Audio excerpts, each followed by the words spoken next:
Hi everyone, Stefano here. As a composer, I'm always curious to find out more about the other roles in the film music industry. So I thought I called Ben Foster, who's a BAFTA award-winning composer, legendary orchestrator who's worked on Doctor Who, Rocketman, Good Omens, and so many more, and bring you along for the chat. So together we can find out a little more about what an A-list orchestrator does and how they work. Hi Ben, so nice to chat with you today. To start, I think it will be interesting to delve into the role of a film orchestrator. The term is somehow familiar, but there might be misconceptions about what it actually entails. People might still think about the orchestrator as someone from the Hollywood's golden age with pencil and paper, but the role has evolved a lot since then. So, to kick things off, could you tell us what a film orchestrator does and how your work fits in the filmmaking process? Well, look, it's definitely evolved. It's definitely changed. And a lot of people working as orchestrators in film have the ability to to kind of go do the old fashioned and the new way, which is to say that because of the nature of samples and the nature of demos that people are required to submit for cues in a film, the level of detail in a demo these days is, and I say these days, it's been like this for 20 years or so, but the level of detail in a demo is so specific. And also because the director has fallen in love with this piece, or at least approved it, if perhaps that's the best you can wish for. So it's approved, they love it, the studio love it, it's great, it's in the movie, we need to record it, fine. But so when you're orchestrating that, when that gets given to you, you really don't want to mess that up. You don't want to make that suddenly sound more lush, more over orchestrated. You don't want to add harmonies through the strings, or you know what I mean. You have to really listen and be very specific about what it is that makes that demo sound right. And often there are interpretations to be made. Why is the low brass sounding so great? Okay, because that's three trombones on the bottom note and three trombones on the top note. Okay, but we only have four trombones, so what can I do? So you make decisions based on what you know to be effective with instrumentation, because composers in a hurry using samples don't make decisions based on what will work in the room. They just go boff and it comes out like bash and it's brilliant.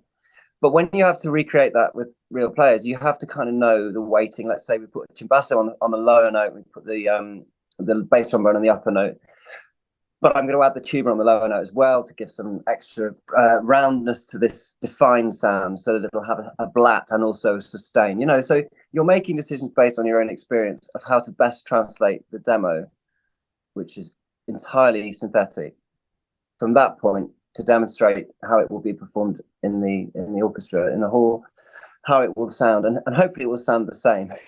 Of course, it always sounds better. Nobody's in any doubt about that, and nobody should ever worry about that. What's interesting in the way samples are developing is the way we can, and I'm literally looking at that exact thing now. I'm thinking, do I really need to transcribe this top line string effect to put in this score? Or would it be more effective to have an extra 8 violins playing the melody? So that's my decision right now. A lot of these I'm talking about violin arpeggio effect, and that will be fine. That sample is great. If you put a bit of shimmer on it, it will sound 100 times better. You could trash 10 minutes of studio time recording that 30-second thing. Absolutely, without even blinking. And so you have to kind of come to the decision as an orchestrator, perhaps that's best as a sample. Perhaps that 16-bar harmonic is best as a sample. It's clean. They've got the ability to take off the room mics. They can go close if they want. It's all good. If we record that, we'll have 3 takes on it. You just know we will. And that will waste a minute and a half of recording time, which is probably translating into about 4 minutes of recording time. So those are the decisions you start to make as an orchestrator if you're familiar with the composer you work with. And yeah, you just got to translate it's not taking a MIDI file and punching it into Sibelius. I mean, it shouldn't be, because you have to really think. I'm a stickler for articulation and stuff, because I know how much it means to the orchestra. So you have to get the articulation right. So if you want a specific bowing pattern or an edge or a type of playing, you have to be very specific about that, and you have to know that if you write that, you need to be able to then discuss it with the orchestra and stand by what you've written. You just need to know the kind of techniques to make sure that you can communicate stuff as quickly as possible. So yeah, it's true that orchestration has in the past been perhaps more involved. I worked on a show called Doctor Who for 10 years, 110 episodes, and not without exception. There were exceptions, but on the whole, the music that I got from the composer was a piano performance of the cue, top to bottom. So there'd be maybe two or three piano parts. One might be the riff, one might be the melody, one might be the bass part. Sometimes there'd be some drums on top of that, or synth bass, or whatever kind of thing. But it was my job then to see how that could become a big adventure cue rather than just a kind of just a kind of it's just a piano line. So you might add, you'll add glissandi on the harp or the flute. You might add punctuation in the trumpets. You might decide that the melody should be on the violas and the horns. Or so those are big decisions to make as an orchestrator. So that's to me a slightly different role, but it is technically still the term orchestrator. That's really fascinating. So, what's the difference between orchestrator and arranger then? Arranger is something where you're presented, and it's usually in this kind of idiom of a song, a pop song, or a classical piece of music that you might be reworking for a film. And so that is to take, let's say it's a pop song, top to bottom. You get sent the drums, the bass, the guitars, maybe the keys and the vocals. When we want some strings, okay, great. So sometimes you're kind of really pushed and guided, and sometimes it's just we want it to be really epic, and so you go, great. Well, what will I do? So then you write usually in Logic, and you create an arrangement that is a demo that you can hear, and then that goes back and forwards. And then when it's finished, it's put into Sibelius and orchestrated, and then you're recording it. So arranging tends to be creating stuff from nothing. There's nothing there. So put an orchestra in. Great. Well, they're going to play this melody. They're going to play this counter melody. They're going to play this accompaniment here.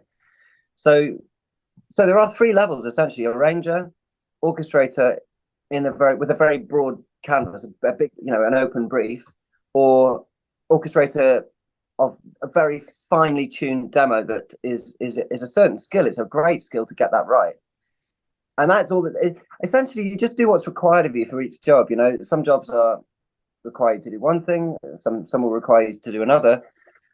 And I feel that all the skills that I have as a composer, an arranger, and a conductor, and an orchestrator, they go into every project. So if I'm conducting a score, I use my skills as an orchestrator and arranger to work on balance, to fix anything that's gone wrong.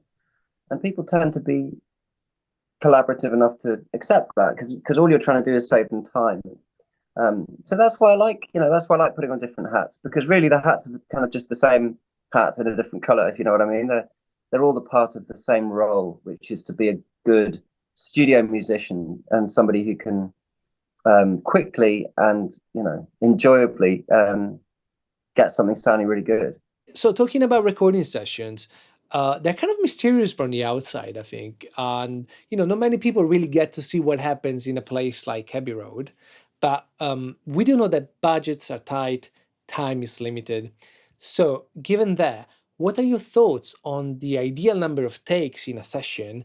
And I guess your overall approach to capturing the best performance? There's a very real truth in the fact that when you perform a cue for the first time, it's pretty close to the best it will ever be. Second time, some mistakes or refinements that I might make, or the composer might make, or whoever it is might make, are made, and then it's of course accurate. And then the third, fourth, fifth, sixth times, it loses enthusiasm. It loses that edge, right? It's it's almost like they're acting by take five, but on take one and two, they're kind of absolutely living it. Do you know what I mean? Because they're really on the edge of wanting to get it perfect, and then they relax, and then it gets less good. So I'm a great believer in quickly getting the best energy out of the orchestra before they get tired. So I was wondering, how do you navigate the collaborative process with film composers to ensure that their musical vision is translated into the film as they intend, while keeping the director happy?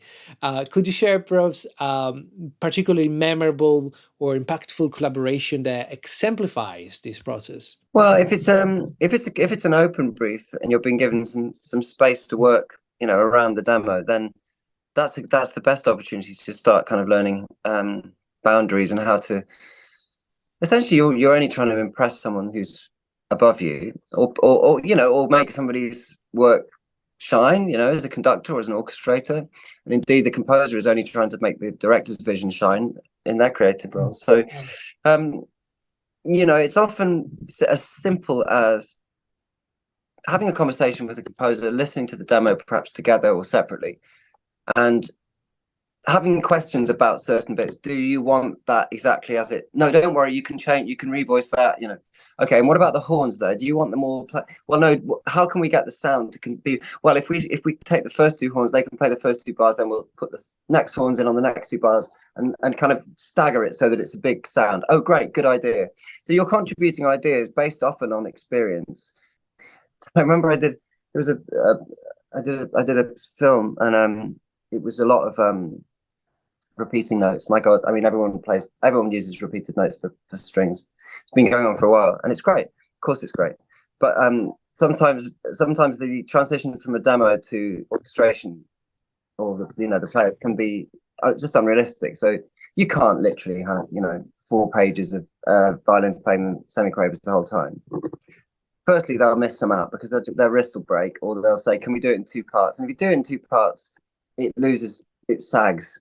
You need to keep going on it. So I used to kind of do this dovetailing thing at the desk. So instead of playing 16 semiquavers in a bar, half the violins would play 9, so you play 8, and then the next one on the third beat, and then the other person sitting next would play the next 8, and then the first one of the next bar. So you basically share it. It's like keep sharing the phrase, and it would keep going. And if you have a big enough string section, that sounds really good. And because it's being restarted every part in the middle of the bar, the click is really observed because the players will come on the click. So the whole thing, it moves really nicely and it stays on the click really well. Whereas if everyone's playing the same notes again and again throughout a whole period, the whole thing starts to move as a unit in the room off the click. So I did that a couple of times, and I did it particularly well on a film. And then this composer, who's a great, lovely guy, and then he asked me for the next film, "You should do all of those keys." And I was like, "I'll do all of those keys." So speaking of sample libraries, sometimes we'll record articulations that are a bit out of the ordinary, like, I don't know, sul tasto, ricochet, circular bowings and strings. In these cases, I wonder about, if you want also in general, like, do you have a specific approach for translating this into actual notation? And do you have specific tools or methods that you find helpful for that? It's quite funny, actually. Sometimes you see stuff, sample libraries are a way that this stuff starts to develop, which is you see samples and they're called something. And then you see that marking in the score. And, markings on music scores tend to be in Italian. I don't tend to always put them in Italian. I have some I always put in Italian. I have some I just put in English, and some I put who you would not write what I write on a normal classical score, for example, because it's just very plain speaking, like ultimate force. I would like ultimate force when I want the horns to play like super, super loud, because they know you kind of make them laugh and they'll know what that means. And just before they play it, they'll wink at each other and say, "Whoa, this is funny." Whoa. And that's exactly what you want. If you write, something in Italian that they might have read in a Berlioz symphony the day before, they're going to think it's a grandiose nonsense. But if you try and make them laugh, then they'll play it better. They'll give you far more. So I kind of like to make my own stuff up, but also you see stuff, that is a name of a patch or a style of a patch, and it's written in, and you think, yeah, that's. I think one of the most shocking things I ever saw was a score which had sul pont and sul tasto. So sul pont being play at the bridge, sul tasto play at the fingerboard, and that was the instruction, for the violins to play. And I kind of thought that's kind of depressing, because people are just, translating this MIDI, this kind of sample world, and not understanding it actually. So I think and that's not to be rude, but it's just you've got to kind of know the real world of how to how to get effects. And of course you learn that at college, and of course you can learn that in books, though. You can learn that in really good orchestration books that have been around for 50 odd years. Or I've got like 4 orchestration books I've still got on my desk, and sometimes I need to look at them because sometimes I forget my bank code. So you forget things as you go through life, and you have to check it, and you have to remind yourself of how these things work. Could you share with us maybe one of your top tips that could make you save some time in a recording session that people might not necessarily think about? Like there's this thing which is an ongoing rigmarole in my world, and I always joke about it. But it's when you write a tied note onto a downbeat of the next bar. So you want it to go 2, 3, 4 off on the first beat, and often an off is really important picture wise. And if you don't write it off on the first beat, it will possibly go 1, 2, 3, 4, and that's come off just before the downbeat. Some people will read it as 2, 3, 4 and hit the downbeat, and all you want is for them to come off on 2, 3, 4 there, and it's such a moot point with the orchestra. It's like you don't need to write a tie. You don't need to write a tie. And other people will say you should write a tie, but you should put a staccato on the quaver on the first beat of the next bar. Other people will say, but if you put a staccato, people will reiterate it. Like, well, they shouldn't because there's a tie. Yeah, but the tie looks like a slur. I'm like, okay. It goes round and round and round.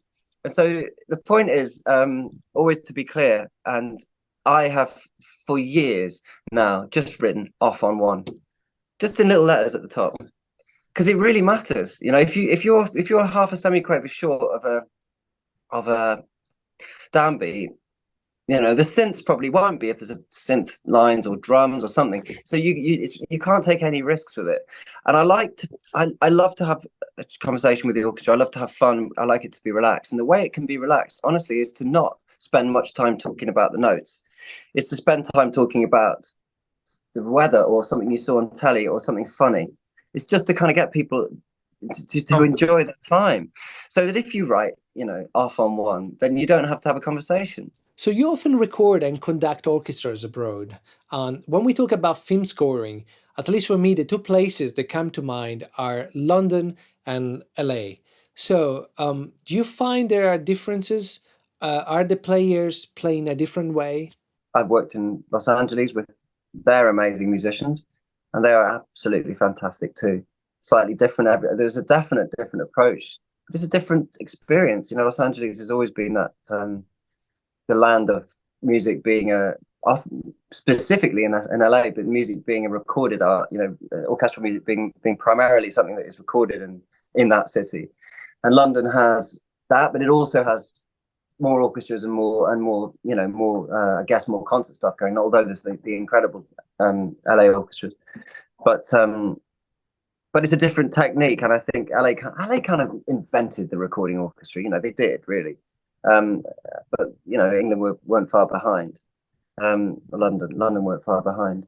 Looking back on your career, are there specific film scores or composers whose work had a significant impact on your own approach to orchestration? There are, as we all know, there are tropes in every composer's style. You know, John Barry's style influenced me a lot as an orchestrator, but also as a composer, um, because it was so simple and yet so effective. Bernard Herrmann was the kind of most curious and most interesting as I was growing up, because he knew the orchestra so well that every score he did would have a different color to it, you know, instrumentationally or orchestrationally in terms of exploiting those instruments. And then, of course, John Williams was just the epitome of grand orchestral writing, you know. But to me, you know, it's like listening to John Williams is as if William Walton William Walton, let's say, had written 4 or 5, 6 more symphonies. You know, it's a continuation of that style, and you can hear it in his work, John Williams' work. You know that where his influences have come from, and it's something I always used to say if anybody bothered to ask that. You know, how do I get into writing film music? What should I study? Should I study the scores of John Williams? Yeah, of course, but in early years that you can never get them, but you can now. But I would say, yeah, but John didn't study his John didn't study his scores. He knew about, you know, composers around him like Miklos Rozsa or Alfred Newman, but he also knew all the composers like William Walton. And you know, he was particular. I think his influences are heard definitely in Shostakovich, definitely in Stravinsky, but I always hear in his work the music of Vaughan Williams, but also William Walton. It's hard to listen to the throne room of John's Star Wars score without thinking of the coronation music that Walton wrote in the 40s and 50s. And rightly so. You know, we're all influenced by different things, and it's really important. And I suppose I like to think that I have my own decisions, my own style, but I think it's everyone borrows and refers to, and you know, develops their own style with having had a deep understanding of other people's, because you know that's the way we all learn. It happened way back in the classical era, you know, with composers, and it continues to happen now. And I think what you find as well in film music, because it's moving so fast, because there's so much of it, it does, you know, stuff does get passed around. You know, people hear a certain sample or, you know, a certain technique recorded in a film, and that will eventually find its way perhaps into some library music, and then that will find its way into a trailer, and then that trailer will find itself into the next temp, and then that next temp will require that composer to do something a bit like that. And that's exciting, you know, because it's a community thing. It's like, you know, I think it's interesting that, and I don't think it's ever been anywhere. I don't think it's been different, ever been different. You know, I think it's always been the way that people follow on from what happened before. You know. I'd love to hear your thoughts on memorable melodies. Do you think that longer melodies are somehow less memorable than shorter melodies? And are shorter melodies more useful in a film context? I mean, and often, you know, shorten what I could call like a nugget of melody is the kind of thing that you can hold on, you can hold up for the whole series in various different guises, you know, and that's something that lots of composers do very well. And I feel, you know, I feel like that's really important. Have a melodic theme and then exploit it. That's why I think, you know, being a composer, being a good arranger helps being a composer in this business, because you know, and I suppose I should have touched on the idea that an arranger is also somebody who might take a piece of music and create a new version of it. That's also another type of, you know, so you take a melody and then you play that melody 6 different times in a different mood and different style. And that's something that comes into play massively when you're a composer, because if you've got a strong melody led score, then you can use that melody in every different way, and it can become something delightful, something happy. It can become something sinister or something creepy, but it's the same melody, and that's good, because there's a little DNA, it's a little DNA swab that you can hold, and the audience will be aware of that. Most people can recognize melody, and they can recognize melody if it's deformed or distorted at different points within a score. It really helps them hold on to the journey. You know, the way we watch TV these days, of course, is so different. I'm always aware of that, actually, when I'm thinking of, when you're thinking. So I work mostly as a composer in TV, and the idea that what you used to think people would learn from your score, they might remember that theme if you did it again. But this time, nowadays, people might watch 6 hours in, let's say, 2 days, 3 hours a night. That's easy. 3 hours of telly. So you don't get it a week for it to just stay. You don't have that. They're going to hear it again in 5 minutes. So it's quite different. And I've always been quite aware of that. I don't know what quite the answer is. I don't know what I've done to change. Probably nothing. But I think it's more likely that people will hang on to themes. I think it's more likely that people will notice music. So I just had a thought popping up in my head, and to me, it's fascinating how some composers like John Williams or Thomas Newman, to name a few, have developed such a distinctive signature sound that in some ways goes beyond the individual film scores. And we instantly recognize them. Oh, of course, yeah, that's Desplat. And so it's something that goes beyond the notes themselves.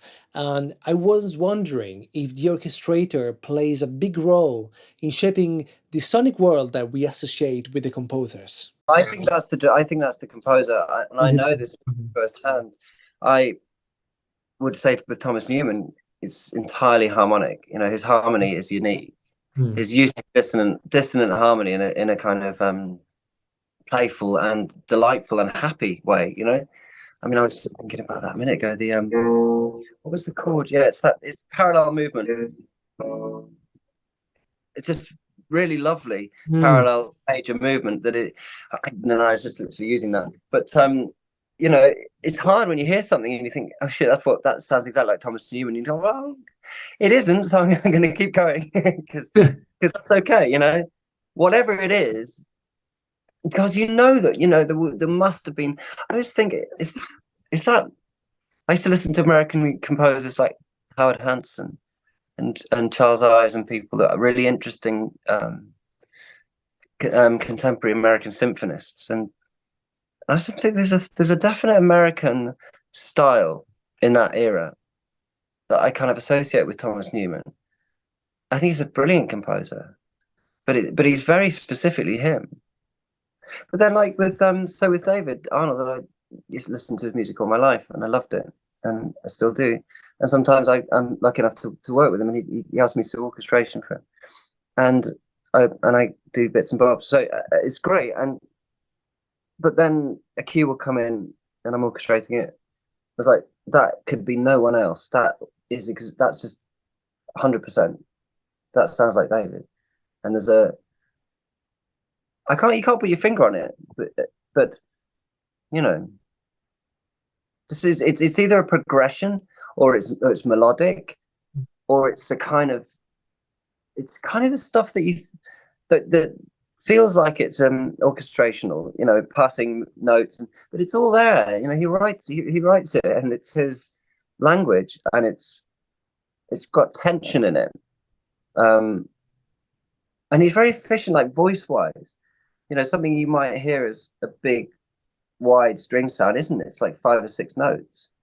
You know, so it's very interesting how people's voices can be so pronounced, and of course John Williams is the same, and you know he's been for 40 odd years, especially the film I first saw was E.T.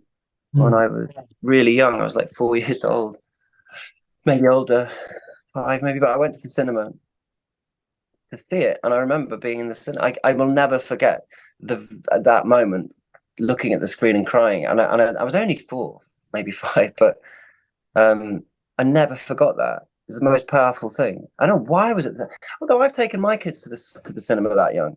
The only reason you don't take kids to the cinema that young is because you would just end up chasing them down the aisle, and everyone gets really cross. But I must have been a very good toddler at that point, and I did sit very still. And yeah, I can remember it.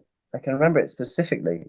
And the ET without the music, it's just impossible to imagine. In fact, no, ET without that music is impossible to imagine. So it carries so much emotional weight because I saw a video the other day. It's really funny. It's like a bootleg, a knockoff, pretend video of ET, and it's on Instagram. And it's like, people do knockoffs of films, and it was done in the 80s, and it's so funny, and it's so bad, and it looks so rubbish. But it's just the costume isn't that dissimilar, and you think, of course, Spielberg's angles and his filming and his framing and his lighting is insanely clever, but this is just this dummy costume sitting there with the boy, and yet the music tells you everything. Music tells you anything but that. The music tells you this is absolutely real, and this relationship is absolutely genuine between these two, and it's does a lot of the work, because he'll do so many different things. He's just a supremely good musician, a supremely talented musician. Catch Me If You Can is so different to E.T., which is so different to, I want to say, AI. Was that the film? The other one, which was very much like that, where he suddenly went off into a kind of John Adams kind of orchestra, sound world, a bit Don Davis, but then you've got other stuff like Tintin, and you've got Schindler's List, and yet throughout all those different twists and turns of style, you still know it's him, and that's pretty good. Would you say that nowadays film music is perceived differently from what it was in the past? And when I say the past, I'm not even sure how far back I'm talking about, maybe 40, 50 years ago. I think nowadays there's a lot of respect for it. People, go to film music concerts, buy CDs, and, I think they value the craft behind it. The interesting thing about the value and the opinion of film music in my lifetime, it's changed so much. People were so dismissive of it. They were, and they were so, people revere classical music with such protective, um, snooty reverence. And I was, I wasn't part of that, but I saw that as a kid, and the idea that, but this is, but this is Johann Strauss. I mean, that's so much more important than John Williams. No, Johann Strauss was a workaday composer writing, for a buck a piece or whatever. It's fine. We don't have to. I happen to think Johann Strauss is quite dull and derivative, and I think it's really important to have an opinion about classical music and to, and to value obviously classical music is such a stupid term, but orchestral music, and to give importance to this music because it's significant. And I remember when I was at music college, it was literally direct. It was I put my concert with Bernard Herrmann at my music college, and I got told off. I got told off for organising it by the head of composition. He said it was a waste of time. He said, why are you playing this trash? And I said, well, it's not trash. It's Bernard Herrmann. But he didn't really understand. And that's how things have moved on. It's great. It's great. And if we have a hope of continuing to have a really strong music recording industry here, which I think we definitely do. But I mean in terms of getting kids and young people involved in playing musical instruments, then we need to make sure that that what they see is what they want to see, that it's inclusive and that it's reflective of their society, and also that it's music that they want to listen to, and music that's relevant to them. There's no shame in society's changed. People don't go to the opera. Young people don't go to see symphony orchestra concerts perhaps as much as they could or they should. Perhaps they will. But what I mean is, families together will watch films. Families together will go to the cinema. It's a very valid art form, and the product of that is that we have incredible orchestral music being composed on a daily basis all around the world, and as a result, it becomes something that people can enjoy live. People can enjoy it to listen to very easily, so much more easily now than when I used to have to try and track down a film CD. So it's brilliant. It's a hugely valuable part of the artistic scene. I'm curious about what are the essential skills that an aspiring orchestrator would need. And it seems to me it's like a multifaceted role that goes beyond, just technical expertise. Of course, you need, strong foundation in orchestration, know your software like Sibelius, Finale really well. But I think your insights suggest that there's a lot more to it, and like emotional intelligence or strong interpersonal skills are equally important for collaborating effectively with composers. As you know, a lot of what we do in this business is it's managing people, managing people's opinions, representing people's opinions, giving people what they want, and that's a science of social science in a sense. But I mean, at the heart of it, I was interested in orchestral music from the age of probably 12, like properly interested in it, listening, looking, reading, and the the the the place that you go to when you're orchestrating in terms of your mind, you enter into this kind of world of it's brilliant. It's like a kind of video game where you've got loads of things, you throw this around there and you sprinkle that on there, and you kind of the techniques that you have at your disposal, and it's a very enjoyable art form. I mean, I still I still find it fascinating, but I take great care with it. I think it's because it's like cooking, really. I always keep saying that. People ask it. It's like cooking. I'm terrible at cooking, but I know people are good at cooking, and it's that seasoning something or chopping something as finely as it needs to be chopped, and I don't have the patience for that. So I don't know why I'm good at orchestration because I'm terrible at cooking, but it's a matter of kind of preparing each part and giving everybody a particular role at a particular level, at a particular intonation, at a particular point in their instrument, and just kind of knowing the balance. We did this session before Christmas, which I keep mentioning, it's one of my favorite parts of last year, which was, in particular, we had a brass band in it, and I just a couple of simple cues, but really specifically, it took ages on it, and you just play the same chord again and again and again and again and again and again and again. listening, and then you settle on a voicing that you know will be right. Because when you're playing on the piano, you're not listening to the piano, you're thinking about how it will sound in the real world. So you're thinking about voice 2 being a trombone, voice 3 being the lower cornet, or so you're kind of hearing how that tuba will sound at that octave. It's really, and it's imagination too. I don't like to orchestrate with the music on, the sounds on. I like to do it just like pretending that it's pencil, because that makes you think more deeply. You don't kind of rely on it being played back to know whether it's right or wrong. You can look at it from a glance and you can see, and that's really important in terms of when you're conducting. And that's the other thing about what we do is the excitement of conducting, because the players have never seen it at all. And if I get asked to do something, I'll have a look the day before or whatever. But sometimes you don't. Sometimes it's not available, and you just rock up, and literally the scores go down at 5-2, and you start. And as you play it, you're reading it for the first time. And somehow, because the genre, you kind of feel where it's going. That must be, turn the page, there's a crescendo, and it's the most exhilarating thing. And so that's why I kind of really so value the recording industry thing, because it's so exciting, and the players are, so good at it, and I think they really enjoy it too. But you have to have your skills, really sharpened, and you have to really love doing it.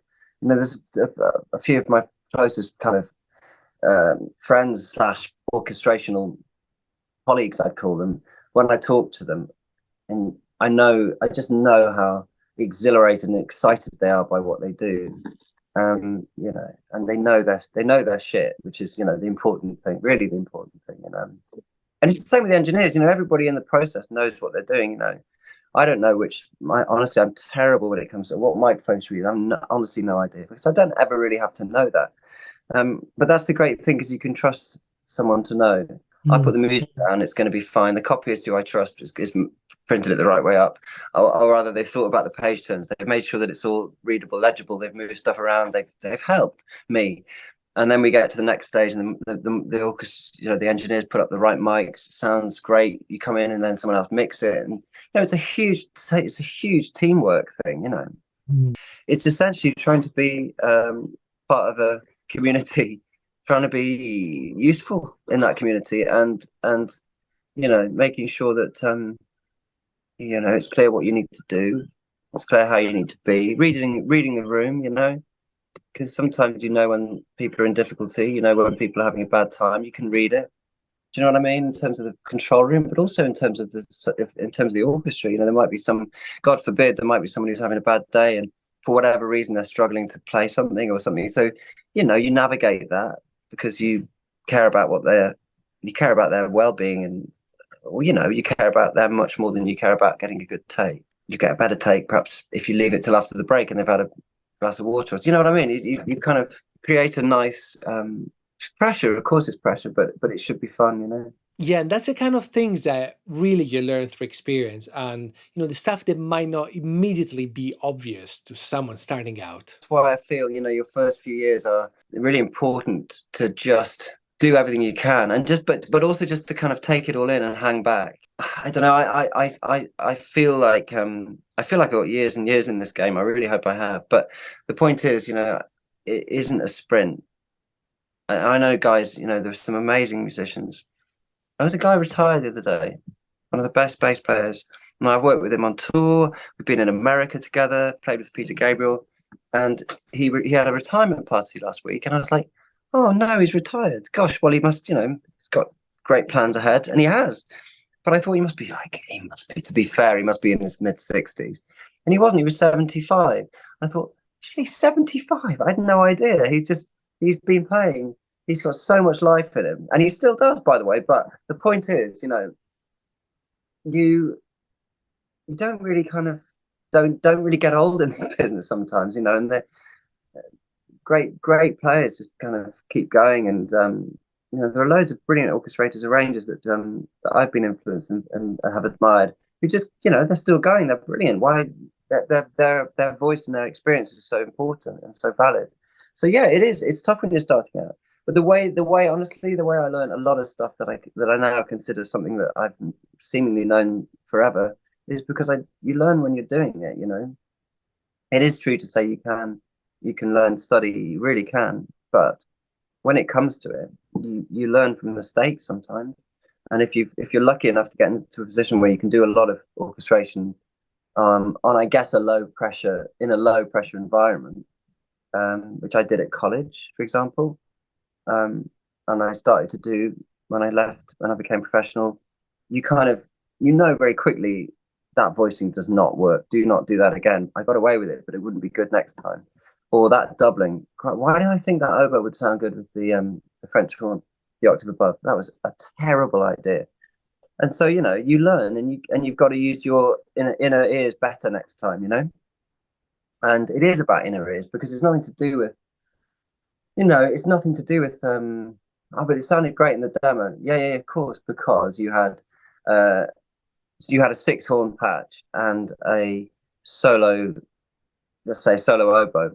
So the oboe's recorded, you're playing it piano. In that range, that's really hard to play piano.